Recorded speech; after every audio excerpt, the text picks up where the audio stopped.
I'm letting you either help yourself or dig yourself. Yeah. Does that make sense? So I wouldn't ask questions if I didn't have an idea or an answer of what I'm asking you. If that makes sense. And here's the thing: if it was something more than what you're already saying, now's the time to do it. I mean, now's the time to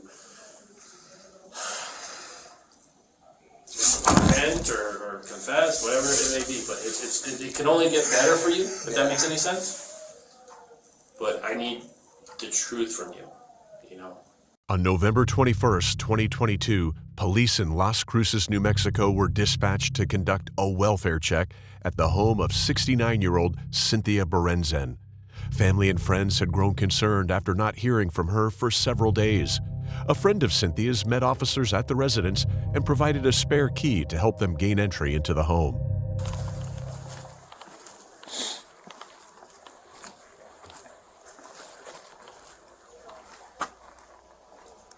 Nine 3/6-inch units are going to Chauncey.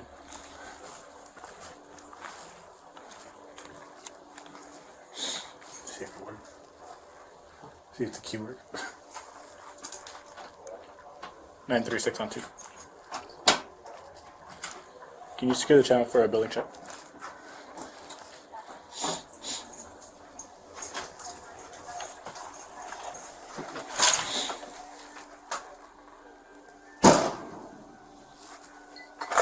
Police department. Oh no. Police department. Anybody inside, can you come out with your hands up and empty, please?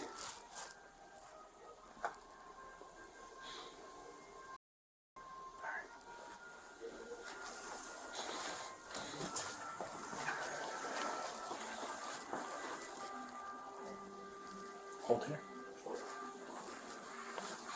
Oh man, it's just well, that's weird.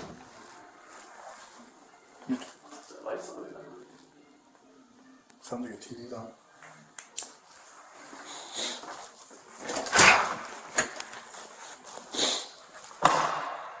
No cars.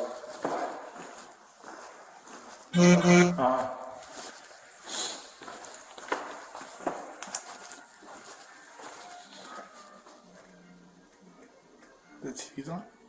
Sounds like it. They did say that inside the... Police department!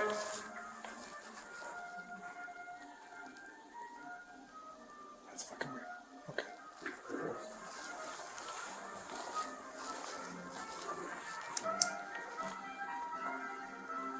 This place is so creepy.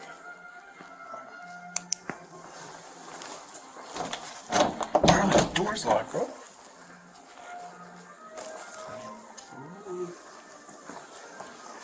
Sorry, I got one over here. Cabinet's all empty. Pantry's empty. We got 2 closed doors on the right.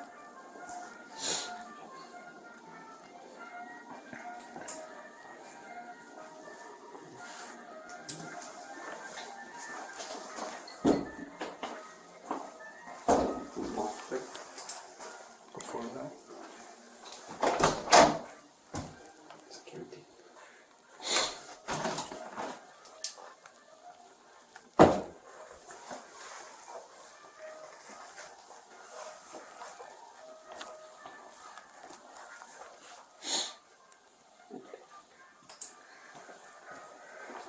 Just gonna shoot straight across. Police department.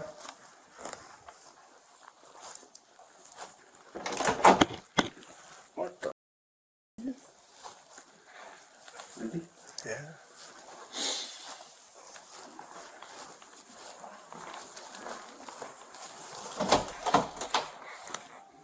Pots and rain. Yeah.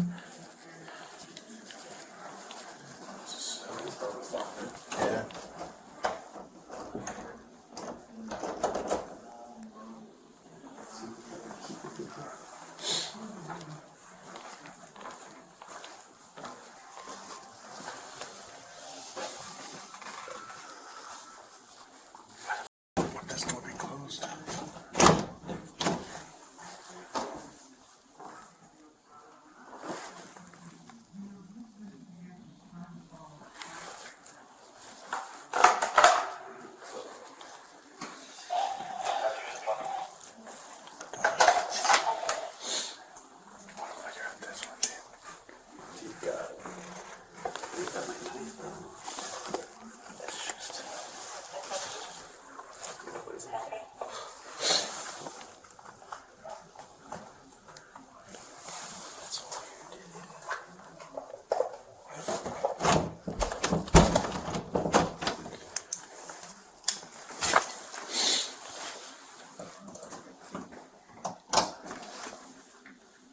No, seems like somebody.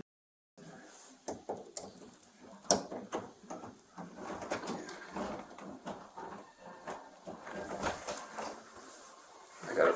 Huh? I got it open. Oh shit.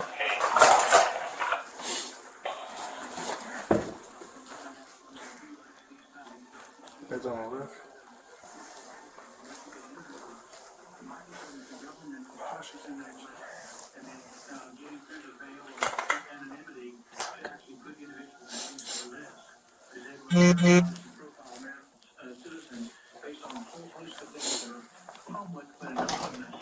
And I asked the question to Ray in the meeting, and once again, you get an answer. I said, are you purchasing lists of Americans that are anonymous and then using technology to penetrate the veil of anonymity? Yes, sir. Huh? She's 10 seconds. Oh, that's not good at all. Oh, what the? Well, that's code 24. Yes, it is. Alright, let's hold this and 936-833. We got a 10-7. Affirmative. It's gonna be code 24. Inside the home, officers made a grim discovery. 69-year-old Cynthia Berendzen was found deceased in the master bathroom shower. She was fully clothed, lying on her back with water slowly dripping onto her body from the shower head. The scene raised immediate suspicion. Despite signs of decomposition, the room was unusually clean. The bedroom carpet showed fresh vacuum lines, drawers through the house were empty, and a large rug in the living room was missing. Cleaning supplies had vanished. The kitchen was stripped of cookware and utensils. There were no signs of forced entry, but something clearly wasn't right. Just days earlier, Cynthia's black Buick Enclave had been found abandoned near the U.S.-Mexico border in California. Her 4 dogs were inside the vehicle, but she was nowhere to be found. Detectives soon learned that Cynthia had a history of domestic issues with her son Dillon Waller, including a restraining order that had been issued after a violent assault years earlier. They also discovered that Cynthia's bank accounts had been drained, and ATM surveillance footage showed a masked man repeatedly withdrawing cash. Still, Dillon was nowhere to be found. He had seemingly vanished. It wasn't until nearly 5 months later, in April 2023, that investigators finally caught a break. Dillon had been arrested on unrelated federal charges and was being held at the Donna Ana County Detention Center. With the case still open and unanswered questions piling up, detectives arranged an interview which was captured on the following body cam.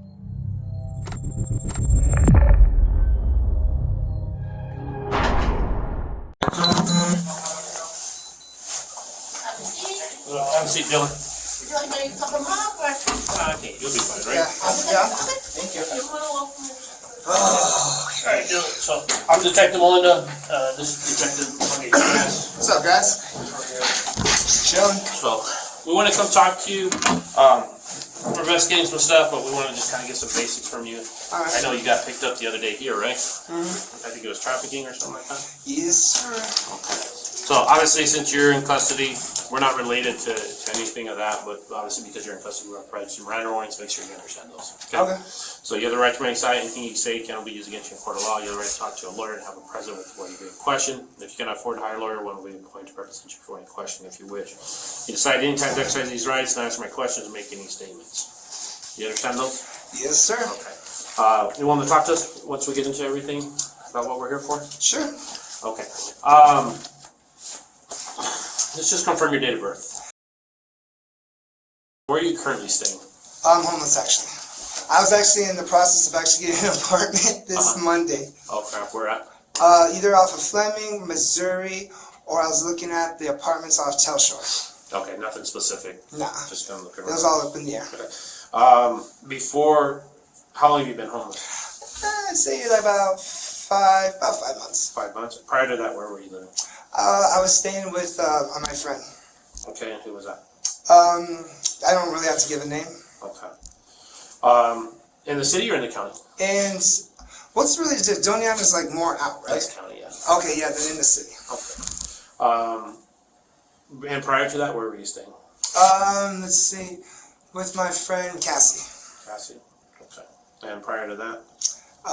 Pretty much kind of between her and Tom. Okay. Martinez? No. Okay. In regards to anything else going on, you got picked up on this warrant, right? Mm-hmm. And then I guess you had a DWI that you was on it from a while back. Mm-hmm. Okay. At what point, when was the last time you lived with your mom? Shit. Let's say I last talked to her probably about like October, September-ish. It was the last time you talked to her? Yeah. Okay. I stayed with her for like a week or so. That's about it. Okay. October, September? And how did that go? I know you guys had Yeah, a tumultuous past. And yeah, it was kind of always a conundrum with us. We've tried this and that. I haven't actually gone to talk to her at all. I tried to call her, but I don't know. Like, and then being on the streets, I don't know, just like, it just got out of hand. I don't know how else to say it. So the last time, and that's on that Calle Estrellas. Yeah. Right? The last time you talked to her was in October, September? Yeah, maybe like about, maybe September 12th or something. September 12th? Why does September 12th stick out?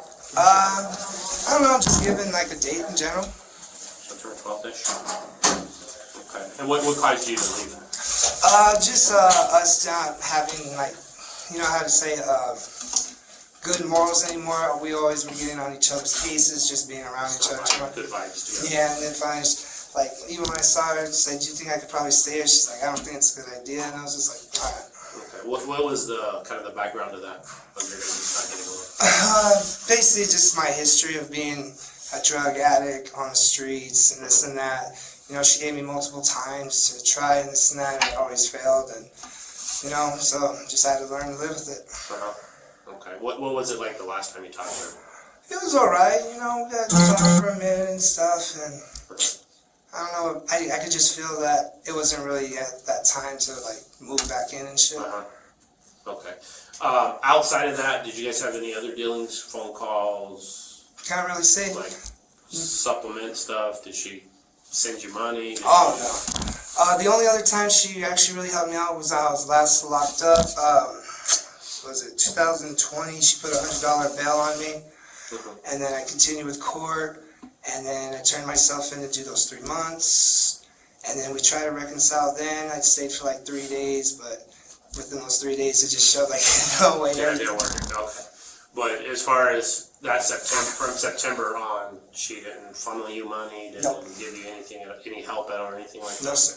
Okay, so how would you get stuff? How would you pay for stuff? Well, I actually get SSI. Uh-huh. Because I'm disabled from cancer. Okay. I had what you call Ewing sarcoma / bone marrow cancer. So I had tumors on my pelvis and my hip. So I had my right pelvis and half my hip removed. Okay. Yeah, so even though I've been homeless, I've been able to, you know, pay for like say a hotel here and Yeah. there, get in this saves what I And need. that's directly to you, right? Directly to me. Okay. Is that like through a card? Or Yeah, I get it on my Citizens Bank, Okay. And it's your account. my account. Okay. Is she on that account at all? No. Okay. So, in regards to like, you know, having any additional contact, or you haven't had any contact? With her? No, sir. Okay. Have you made any trips, like in the last year, out of state, out of country, or anything like that? No. Nothing like that. Okay. Have you ever had access to your mother's cars? No. No. Okay. So this is where it's going to get important, where we talk about things about basically your last contact with your mom. Okay. Okay. Your mom's deceased. What Yeah. do you mean? Your mom's deceased. You're bullshitting. No. So How could she be deceased? your mom was found November 21st of last year at her house, deceased. How the hell am I just hearing about this now? I don't know if you're just hearing about it now. That's what we're here to talk to you about. You've been gone in the wind for the last 8 months, okay? So the reason why we're asking you questions and we come here and we ask you specific things is because we're trying to lay out a timeline, okay? And find out what's going on. And I already know you've told me a couple untruths. I'm not gonna call them lies yet, but you've already told me some untruths. So it's important that we sit down and we talk and figure out what's going on, what happened, did anything happen, did you walk into something? Excuse my language, but shit needs to be put on the table today. Okay? Because right now, I've got a couple holes already from what you just told me in the 5 minutes I've been here. So, compose yourself and let's talk. Because you know I didn't just come in here out of the blue, right? Yeah. So I need you to be straight with me as much as you can. Good, bad, indifferent, whatever it may be, today's the day. Alright, here's the real scoop. I wound up meeting this transgender online and everything. And me and my mom, we went to go get her and stuff. And we get there, I was living with mom for like the last year and stuff. And whenever we were out doing our business and everything, we came back and found her deceased. And I knew I had warrants at the time, so I didn't actually call anybody. I didn't know what to do. And I first thought about fleeing the country, but then I just didn't know what to do. Okay. So Because I had a key and everything, and I opened the door, and I'm like knocking on my mom's door, like, Mom, hey, I'm here. Finally, I open it and everything, and I see her and everything, and I'm just like, Mom? I don't know, maybe it was like 3 days, because she was already like puffy and shit.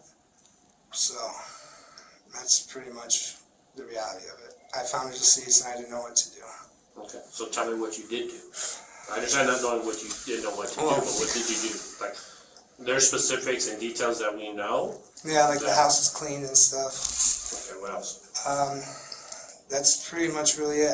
I was just so scared because I didn't want to get arrested and this and that, and that's pretty much really it. What do you mean by the house was clean? Like I wiped down the counters in case I had fingerprints and everything, because I didn't want it to leak to me like as if I murdered her or something, That's honestly that's as much as I can really say. What else? And so I thought about what I did was I packed my car and everything to go to Tijuana, and I was staying with the transgender, like I had her staying with me. I was like, alright, we'll just flee the country and all this. And once we got to the border, she said she needed to do something, and I was like, alright, because we were going to take care of the dogs and everything like that. So I wound up being in a hotel in Tijuana for about a week or so, and then something happened with her and the dogs, and then I had no money, I didn't know what to do, so I came back in the States, and then I wound up going to the hospital. I was very dehydrated from potassium and such. And that's really just the real whole scoop. Okay. So we're gonna kind of jump back and forth in places on that. So when you end up down in Tijuana, you said the dogs? Yeah, she has some show teeth and everything, and so like I said, whenever I got in the house and everything, there was shit everywhere and this and that, because like I said, I cleaned up and everything, make everything look nice and this and that. I said, I was just so freaked out, I didn't know what to do. I just didn't know what to do. Okay. So you end up, this transgender, what was? She goes by Bianca.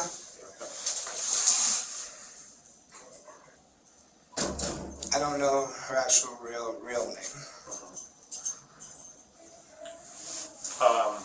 So you guys end up over there, you load up the car, you end up down in Tijuana. Yeah. Well, yeah, actually, you guys cross? Yeah, well, I crossed over.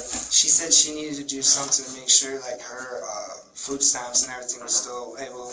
She was supposed to come back the next day, then she wound up lagging. So she kept the dogs, right? Yeah, she wound up lagging, and then all of a sudden, I hear that she gets arrested or something, and then the dogs, I guess, were gone, and that's when I started, what the to do? I didn't know what to do.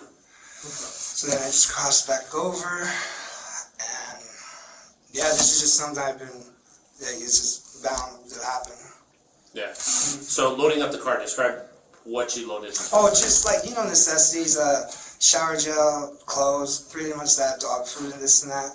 Because like I said, we were going to go to Tijuana, and I was like, I got warrants and this and that. I was like, what do I do? I was like, do I just own it up like a man, say I found her, own it up like a man? What do I do? So yeah, I just was freaked out. And So when you say necessities and stuff like that, describe we were there, so we've seen everything, so describe the kitchen to me. the what? Kitchen.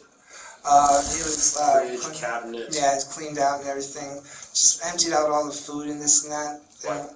I don't know, just I didn't think of it, wanted to spoil. I don't know, just You loaded it all into the car? not all of it, just some of it, you know, to take on the trip. The other stuff that would just been left around, just threw it away. Into the trash can?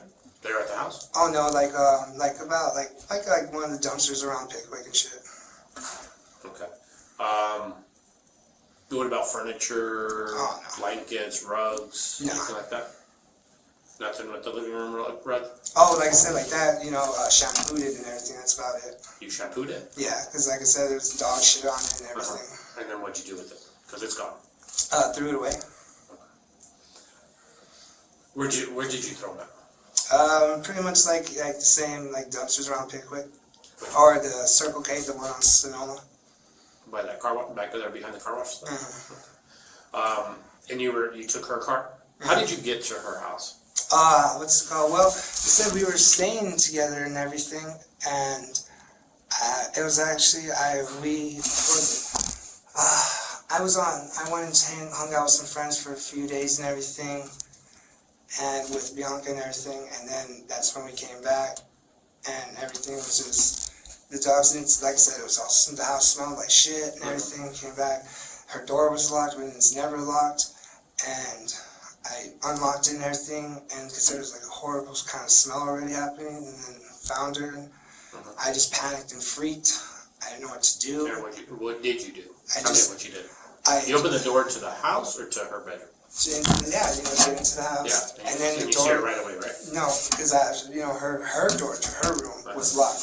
I started yelling like, "Mom, you good?" So for like 30 minutes, you know, I was like, "Oh, she's probably just in the shower or something." And then that's when I was like, "Mom, Mom, Mom." So then I opened the door and everything, and then I started smelling something, and then I walk in the room, and she's like, I see her in the shower, she's just there, and I'm just like, "What the?" And then I just panicked. I didn't know what to do. Because, you know, living there, my fingerprints are everywhere. I just didn't know what to do. I just freaked the out. Okay. Describe what you did as far as cleaning other than wiping down the counters and stuff like that. You know, just cleaning everything. Just, like I said, everything, you know, like say, yeah, wiping off some of the furniture with, like, you know, wet naps, you know. Just cleaning the bathroom. That's really And much. so what you're telling me is you found her in the shower? Yeah, Are you sure? yeah. Nothing that I have is going to be indicative of her being put into the shower. Bro, I'm letting you either help yourself or dig yourself. Does Yeah. that make sense? So I wouldn't ask questions if I didn't have an idea or an answer of what I'm asking you. If that makes sense. And here's the thing: if it was something more than what you're already saying, now's the time to do it. I mean, now's the time to repent or confess, whatever it may be. But it can only get better for you, if that makes any sense. But I need the truth from you, you know. And we can always come back and say, hey, this is the first time he's been confronted with the information. Honestly, you know, a lot of what I said is true. You already know the holes and everything. It was getting really bad for her, like health-wise, everything. My stepfather, Chuck, he had a pension or whatever, you know, big amount of money. All right, my mom was getting screwed around. She got scammed, you know. All right, got scammed out of $100,000. She wasn't even supposed to touch it. Her friend, who's a lawyer and everything, was telling her, like, why did she touch it, you know, that she could actually face prison time and this and that. And like I said, her health was getting so bad and everything, like every day was just a battle. Every day, and I had to put up with so much shit. And just,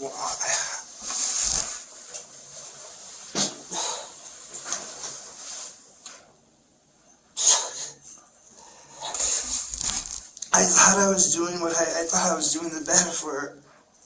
because I never thought I could never see my mom in prison. I loved my mom. I loved her. I didn't do it to take money, like try and get the house or anything. I only used enough money that she had, you know, to be able to go to Tijuana, start a new life and everything. And I couldn't handle her her being in pain anymore. I just couldn't do it. And when the whole shit about her having to possibly face prison, I could never live with myself. That's when I was like, I'd rather did what I did and go to prison for however long I do than her have to suffer. For the pain, the physical and the emotional side of that. So let's talk about what happened. So pretty much, after we drove actually all the way to San Diego to get Bianca, and she was living with us for about a month. And I was just always like, I always thought in my mind, like, if she did wind up being able to get sentenced or something, that I would do what I did. Because I couldn't never see her in jail. You know, I've been in jail before, and this and that. She's one of those good people. She was always a good person. Your mom? She was a very good person. So just one night, I was just sitting on the couch because she was like just screaming in pain. She was just so in pain. She was crying, you know, she's yelling at me, not yelling at me, but she's just yelling out, what am I gonna do? How do I get this money back? Because I mean, she got screwed over so hard by this guy and like these scammers and shit, and she was like just freaking out so bad. And I'm like, what? How can I help? There's nothing I could do. So I don't even know the date. I just went in the room. I looked at her. I gave her a big old hug. And I strangled her to death. That's basically it. How? I hugged around her, and I just held her as tight as I could around her neck, just telling her I love her, and I'm so sorry for this, but it'll be better for you. It's going to be a lot worse for me, but it'll be better for you. Okay, but like detail to me how you walked into the room, I just walked how in. you held her, where she was at. She was just laying on the bed and everything. Sometimes, you know, I always would have night terrors and stuff, so sometimes I would, like, you know, go in the room and lay next to her and stuff. So she was just laying on the bed like normal. And I laid with her, and then, I don't know, all of a sudden it just happened. I don't know what, it just happened. It just happened. Were you front or behind? Like on the side like this, and I started doing it, and then she started freaking out, so then I had to like really like get in there and squeeze in her, and then finally when she like Passed. she fell on the ground. So were you standing or laying? At that point I was standing up, because once I got up and everything, she just like fell over and stuff. Okay. When you basically began to clutch her, you're both laying down on the bed? Is her back to you, or is her? She was kind of like this, and I was like on the side, and when she started like freaking out, that's when I kind of got a little more on top of her, like that, just around the neck. So more compression? Yeah. You think versus strength? I mean, you Yeah, said strength. it was like at first I was more like that, because I know probably the hand marks are there at first, and the more it would start like that. Did you have her more around the neck or around the upper chest area? I would say more like that, in a sense, because I'm pretty sure it showed like my handprints are kind of like pushed in or something. Okay, so and this is what's kind of will help you along your lines. What's going through your mind at this moment? All I'm thinking about that she's just going to be in a better place, that I've suffered so much in my life. What's another prison sentence? I've gone through cancer. My dad used to beat the shit out of me. My brothers never liked me because I was a life on the streets. I basically did what I did because my life has been over for a long time. a long time. And like I said, I would rather have killed her than ever see her in prison. I would rather go to prison for the rest of my life, knowing that in my heart I know what I did was wrong, but I did it for a good reason. Okay. She was in so much pain. Was she currently seeing a doctor? Man, these doctors, dude, these peachy devils, like with my cancer and shit, it took 13 doctors until I got diagnosed just because I was they just kept thinking I wanted. I have taken her to multiple doctors, even just to get simple Vicodin and do these, don't do that shit. And then who's this attorney you were talking about? What's his name? He's attorney that she knew back in Austin. What's his name? Craig. I forget his last name. He's some black dude. He lives out of Houston. They talk all the time. You probably find it in her phone records. And he's in Austin? No, in Houston. Houston. You know what the connection was? Oh, good. They had a good connection. No, but like what? How did they know each other? Oh, like he was her lawyer. Like when I was living in Austin when I was a baby and shit.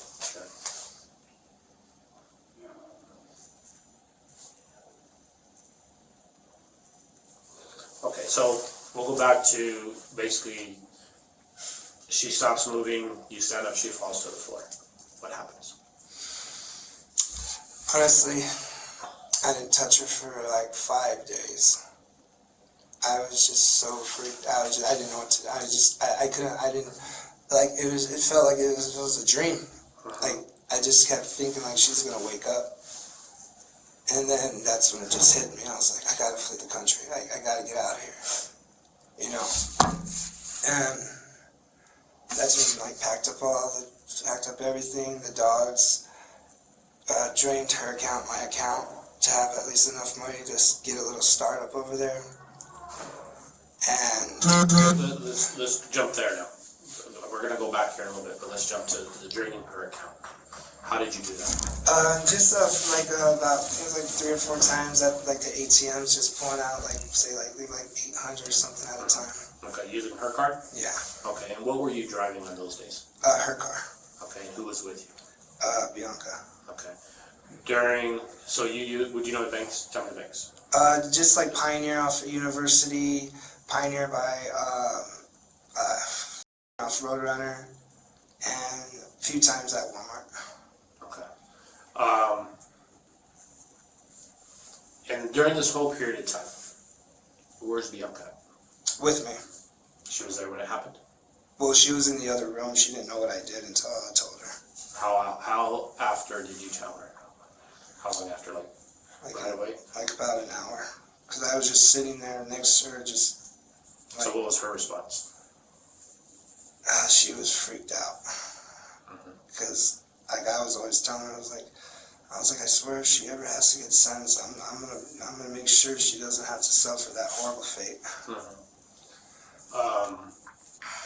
So this 5 days that you're at the house, Bianca's aware of what's going on, correct? Yeah. Okay. And then you guys devised the idea to... I did. You did? Everything was me. Okay. Everything. When you load up the car, again, you take everything out. Again, the carpet was because of the dogs? Yeah. Or was there anything substantial to that? No, I just cleaned it just because it was just to get rid of evidence. So when you decide to finally leave, what do you do with your mom? I thought maybe if I moved her into the shower, it would just look like as if she slipped and fell. Okay. And then what else did you do? What additional stuff did you do after placing her in the shower? Door open or door closed? I think I had the shower door open. I just kind of crinked the water a little bit. I walked out, and then I locked the door. Said I loved her one more time. Did you do anything to her bedroom? I just cleaned as much as I could. Okay, describe the cleaning that you did. Wiping down everything from the cabinets, bedspread, anything I could have had in my DNA, but it doesn't matter what it is, anything is always going to be found. Other than wiping down, did you move stuff around? Did you make the bed? Did you... I think I made the bed, or not. No, I think I left it undone, like as if how she was sleeping on it. Did you vacuum? Yeah, like I said, I did everything. Vacuum, cleaned, tried to get as much as I could out. But I already knew it would really come back to me because they knew I was living with her and all that. Like, my brothers don't like me, her family doesn't like me. She was the only one that was ever on my side about everything, especially when the whole domestic violence shit happened. When I had that bipolar episode, and she still cared about me. In my heart, I really felt like I was doing was right. I mean, yeah, I could have just let her go on and on living and getting worse and worse. I just couldn't see it anymore. I just couldn't take it. So what you're telling me, the physical stuff that you did is going to match physically what we have from the autopsy and everything, you believe? Because I know at first I was like this and everything. She was moving, and then that's when I went in like that, as hard as I could. What if I was to tell you that that's not consistent? What do you mean? What if I was to tell you that? Well, because I physically choked her and everything, and then like pushed more in, but kind of like pushing in. Okay. So basically what I'm trying to do is basically you reaffirming what you're telling me happened is what I'm going to physically see. Yeah. What I physically have seen already. There's not going to be any variances. It's not going to come back and say, well, he started off lying. No, he's still continuing a lie. Yeah, because like at first, when I was like down in bed, it was like this, and then down on her like that, and then I started pushing, and then she woke up, and then started moving around, and I pushed her down more, and then started running like that, and then just really started pushing in like that. I don't know how much more else I can do, baby. So you're saying approximately 5 days. About 5 to a week before leaving. Any alcohol, drug use during that period of time that you were there? Oh yeah. Well, as you already know, I got caught up with a second-degree trafficking. Yeah. Use. So what happened with Bianca? Where's she at? Last that I know, she's in Tijuana. Did she eventually go back down there? Well, you said she got arrested, right? Yeah, something about she got arrested at the border. I don't know what happened with the car and everything, because we left it for a second, and we were first going over to get me over, and then she was going to get the car, go do what she had to do, then cross it over, and then we were supposed to go deeper into Mexico, and then just start a new life. But it didn't work out. What connections other than you here in Cruces does she have? I actually have no. This is where it's gonna sound crazy. Like, this is where it's gonna really sound crazy. We only knew each other for a month before me and my mom went and got her. Okay. Like, I literally don't even know her real name. Like, she's a transgender. There's a lot of stuff I don't know about her. Okay, so outside of Bianca, what do you know her name to be?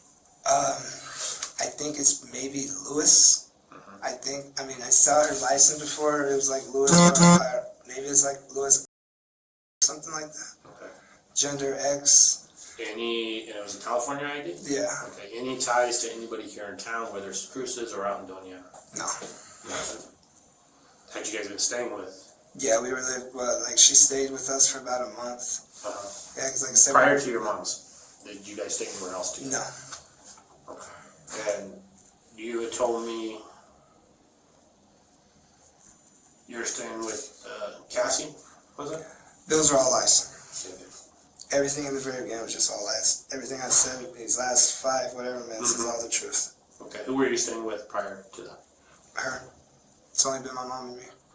So this whole time that you were supposed to be out of the house, the restraining order, She's been hiding me. you haven't been. Nowhere else. She's been hiding me. There's Jeremy, No. Thomas. No. Those are just friends I would see here and there. Okay. All right. Do you have anything at this point? I know you said your mom, something about the money, the financial. Who's the Coronado guy that she was dealing with? Is it her husband, ex-husband? It was well, they were supposed to get married and everything, and then he wound up passing, and because and this is where it gets really weird, okay, because like, he was married before to some bitch named Mary out of Chicago and everything, so it was supposed to be a big settlement from like a car crash he got. So because they were basically supposed to be married, it was tied to her. She would be able to claim it. Your mom. Yeah. So, but what was supposed to happen was that a judge was supposed to be reviewing it, right? It should have maybe taken like 6 months to a year, and it wound up taking up to like 4 years. Like a probate thing? Yeah. Now this is where it gets. My mom was very gullible. She was very gullible, very dumb. Many times she got scammed. And see, she's very hard-headed sometimes, and I could be like, Mom, this is a scam, even when I could show her plain fact. This dude named Jackson, he said he worked out of an oil field rig. I'm not around. Like, Yeah. I'm like, guys, I'm being serious. I'm being straight up. You already know. I'm confessed about everything. I'm being straight up. This dude named Jackson works in an oil rig at first off Florida, right?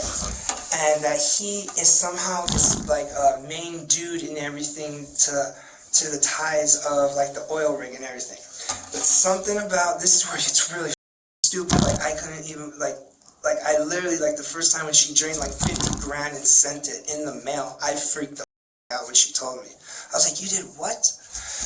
She literally, yeah, like I said, you'll find all the shit in her phone, on her records. I promise you, you'll find it, all her conversations. She used that WhatsApp, I think, talking to him. Okay. The WhatsApp, yeah, it'll be Jackson.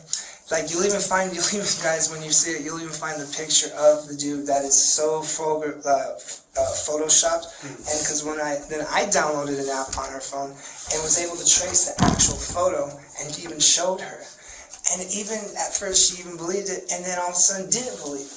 So basically she drained the whole probate account, sending it to this guy. And then when she talked to her lawyer friend Craig, he said that she could possibly face felony prison charges. That's when everything really started getting to me. Okay. But nothing had transpired, no law enforcement, nobody's contacted her up to that point. But No. it was just the thought that Yeah, it's coming. because like no matter, because as he told her, whether she says it or not, she was going to have to face prison time because she wasn't supposed to touch it at all. Even if she took $5 grand out and put it in, she wasn't supposed to touch it at all. Is this all information she's relaying to you? Yeah, or she would were tell you me. present for any of those conversations? She would actually show me conversations, and I would be like, Mom, are you kidding me? Because he would also be like, okay, like here's a weird one right here. Okay, so he's supposed to be a main guy.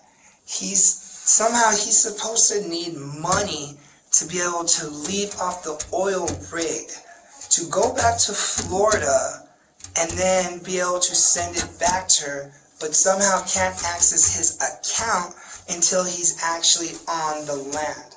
Does that make any sense? It makes sense what you're saying as far as the scam. That's what I'm saying.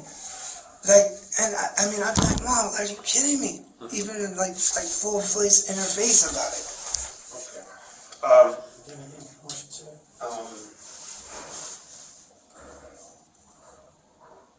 When she falls off the bed. She hit her head on the thing. On On the what? end table. I think she hit her head on the end table. Which end table? Like so. The bed's here, end table's here. She has two end tables like that, table like that. So once I like got up and everything, she just popped over. It was like kind of like this. Okay. When she landed, she was face down on the carpet. Yeah. So when you went into the room, she was laying down. When you walk into the room, right, she's laying down on the left side of the bed? Mm-hmm. Oh, is that where she normally slept? Yeah, because Chuck would always sleep on the right. And then that's when you go and lay down with her? Yeah, for a moment. And then that's when I just hear it in her like breathing as she's like sleeping, just like the pain. Did she take a lot of medication? Yeah, but none of them were for pain. Okay. Because like I said, these doctors are just horrible. They're just horrible. How long was she was married to Chuck, right? No, they were prior to being engaged. They were engaged to get married. And How then, long have they been together? like 6 years. Okay. Like when my father was here and everything, when my father came back in my life, when I was in high school, he was staying with us, and then Mom met Chuck online, and when they really started dating, she moved in with him, and he offered for me to go and stay, and I said, nah, for once I'll let my mom chill and have a good time. That's when I put up with my father's abuse some more. And then all of a sudden one day, I couldn't take it anymore, and I called Chuck, and I was like, can I please come live with you guys? I can't take it. What's your dad's name? Jack Waller, but he's dead. He died from cirrhosis in the liver and cloud cough. We found that out about 2017 from, there's like a little chapel, I think it was like Mayhill or something like that he would go to. Yeah. Okay. All right.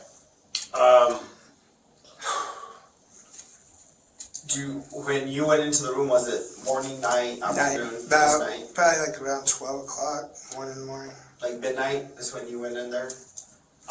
Was she dressed to go to bed? Yes. Like exactly what you found in was what she was wearing. What she was wearing, okay. What do you remember that to be? I think just a nightgown. Maybe just, it's either a nightgown or it's a shirt and pants. I can't really justify what it really was. And when you go in there, you're saying it's about midnight. Is that, is she asleep? Is she? Oh yeah, she was asleep. Okay. Like I said, I could just, when I laid next to her, I could just hear the pain in her sleep. Just a heavy breathing. And then, I don't know, it just, I was like, I can't take it. I can't take her being like this anymore. I was like, I'd rather her go to heaven than have to deal with this bullshit. And that's when I said, my life has just been up after one after the other. And I was like, what's been going through your mind since then? I'm just this is it, right there. This right here. Just waiting for this day. Can't hide it. Can't lie it. I've just been, it feels good to finally get it out, but. Did you tell anyone else besides Bianca? Just you and Bianca know what happened? That's it. Nobody knows. Nobody. When you came back from Tijuana, where have you been? I've actually just been on the streets, really. Just here or El Paso? Yeah, here. Just cruises, because like, when I crossed back over and everything, I had no money on me. The car that I hired to cross me over and everything, I had like and shit. So I was like, you know what, I'll walk across and everything. So I wound up not reconnecting with the guys, so all the rest of like, I think like, it was like the 1,500 I had was in that bag, this and that was gone. So I'm literally in San Diego on my own, no help from no one, no cell phone. And like, it was like, I think it was like 4 days that I was just wandering aimlessly, not knowing what to do. And then I came to this, I don't know, like, it was like I was so dehydrated, I was just not all there. I came to this hotel and for some reason I thought that Bianca was there or something. And the guy looked at me like I was crazy, like I didn't really understand how I looked at the time. So then he was like, yo, you can't come in, blah, blah, blah. I was like, all right. Then all of a sudden I really felt weird. I was like, yo, can you call the ambulance and stuff? All I had on me was literally my driver's license, that was it. Because when I went through the border, that was all I had. So then I wound up they took me over to La Vista Hospital. I was there for about 5 days. The social worker there helped me get a ticket back to Cruces, and I've been here ever since, just waiting for this day. So what happened at Fort Bragg? What? Fort Bragg. You have a warrant. Oh, Fort Bliss. Oh, Is that Fort Bliss? Yeah, Okay. it was just because this girl, we went through cancer together, chemotherapy, and we reconnected and everything. And What's her name? honestly, I can't remember. I think it was like Melina or something, Melinda. And so I had a few drinks and everything, smoked a few pills. When I picked her up, she didn't know. I keep all that to myself. I put the bottle in the back, you know, because since it was open alcohol container. And we were going, and I was like, can you drive for a second? She's like, yeah. I was like, well, hold on here, let me pull over. So I accidentally exited and started going to Fort Bliss. So, and I would have gone away with it if because I was like, yo, how the I get back to my highway? Like, oh, just go over here. And instead of just going, I asked another question and I stuttered. So he walked closer, then could smell the alcohol. That's where I went from. Okay. Alright, anything else you wanna talk to us and tell us about? That's pretty much it. Okay, as far as your mom's cards, the stuff that you use, what did you eventually do with those? Through. So, here in town or? Yeah. Just like in some random dumpster by some church. Because I knew like the next day it was going to get picked up and tossed. So any truths or fallacies as far as using the dumpsters at the Circle K? Yeah, some of it dumped it. A lot of the other stuff like went to the like dump yard, dumped a lot of stuff out there. Like, I don't know why. It was Multiple trips? Yeah, about 4. 4 trips from the house, loading stuff up, taking it, getting rid of it? Yeah. Okay. And then, like you said, you pretty much cleaned everything just Yeah, because like everything was supposed to be, because we found a place over in Tijuana for like $700 for a house, like kind of like deep in it, and we were just gonna start a new life, and you know, this was just gonna be something I was gonna have to live with for the rest of my life, and at that time I was pretty content with it, but when she didn't come back and something happened with her at the border, I just was so lost I didn't know what to do. Okay. The cleaning supplies at the house. Oh, just stuff like you know, just like Pine Sol, Clorox, disinfecting wipes. Nothing like seriously like as if I'm some chemist or anything. But like, did you take them, leave them? Oh, like Ed threw them. Like as you saw, the fridge was emptied, the pantry was emptied. You know, that's I don't know why I got rid of food. Like I don't know why it was so important for me to get rid of the food. I don't know why, but that's really. What did you think? Like, eventually she was gonna be found, or how she was gonna be found? What was your thought process? I just thought maybe that's what I'm saying too. It really didn't matter because like she had a friend named Ronnie who knew I was staying there, and if she was found dead, there would only be like one connection to me. You know, so I don't know. Like I said, this was just something I just been waiting for to come and to face the music. Okay. So, I mean, maybe if you guys could put in, because I'm going to be doing Fed time most likely. Yeah. Whatever happens with this, I would like to do the Feds. You want the Fed side? Yeah, I don't want to do state. I want to be in the Feds. I mean, we'll speak on it. I've got to call them back a little bit too and talk to them a little bit. Like I said, these are the ones that it's better to get everything out than to continue with certain lies, and even some of the stuff that you told me. If I'm not going to take everything 100%. So if I go back and things don't match up, that's probably not going to look good for you, right? Yeah, because the other thing too is you'll probably find fingerprints around her arms, because I had Bianca finally help me put her into the shower.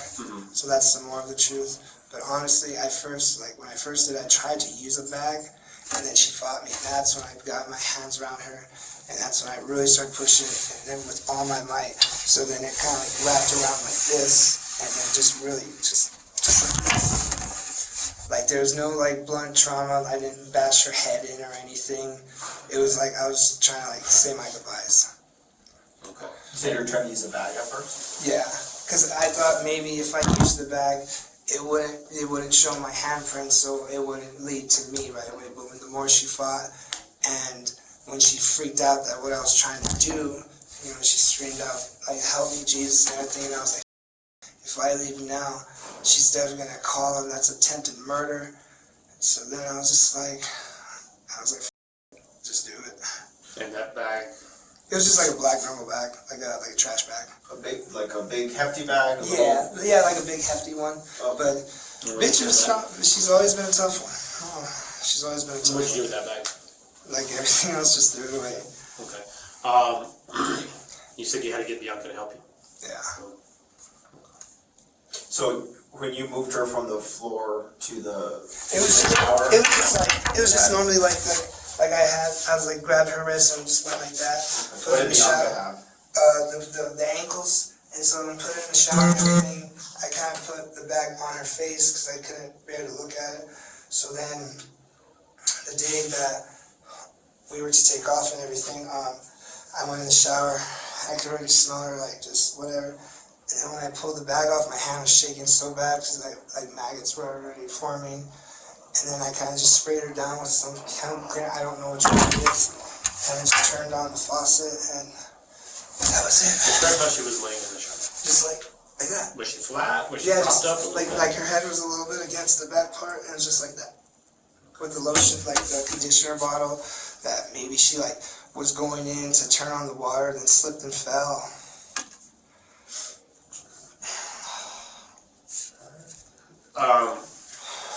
I appreciate you talking with us. I appreciate you telling us what you've told us. Again, that's some stuff we're gonna go back and clarify and verify and whatnot, but, you know, I hope everything you told us is consistent with what we have and what Yeah. we're still finding out. Yeah. Because, you know, these are evolving things as they go. In the event that we have additional questions, you want to talk to us again? Yeah. Yeah. Because I'm already gonna do time, so this will just be another charge. But if you guys could put in a word, I would. I want to do federal. Okay. Because, I mean, pretty much I'm going to be doing federal, so, and then the prior charges I have is with the state. I'm not a bad person. I'm not a bad person. In my heart, I really felt like I was doing something good for I really did. It was just the way that it had to be. Yeah. All right. Any messages you want us to relay to anybody? No, not everybody hates me. All my brothers, they never liked me. Her family doesn't like her. They don't like me. It's literally just been me and her.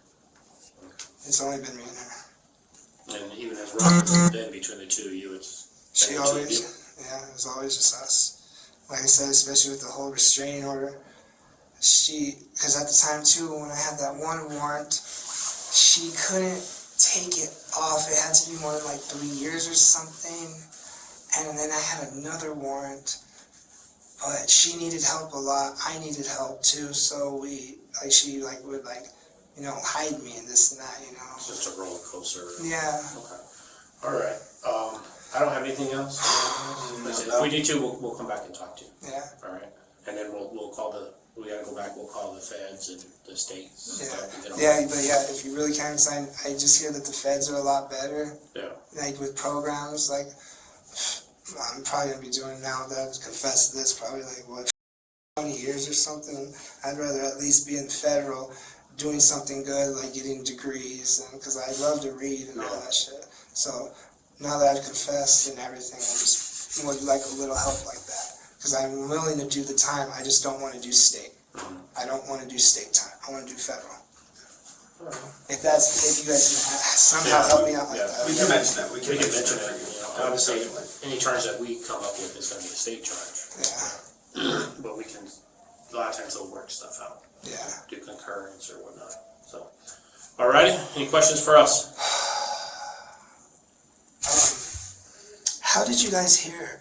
How did you guys even get over there? Like, what happened? Car, concerned neighbors, you were seen there, Yeah. so. Wow. That wasn't too long even.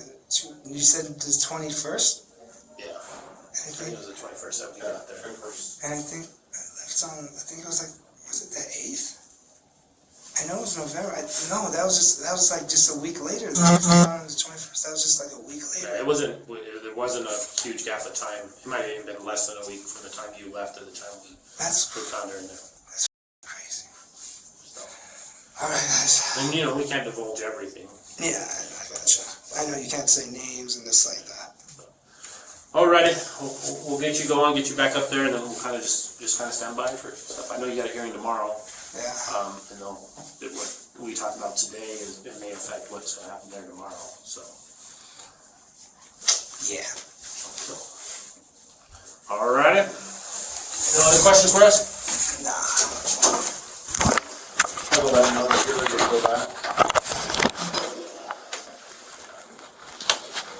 Did he just send you, or did he hold on to you, or what?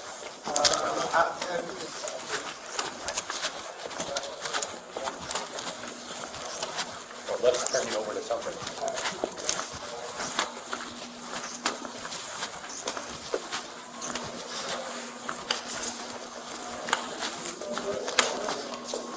You good to go?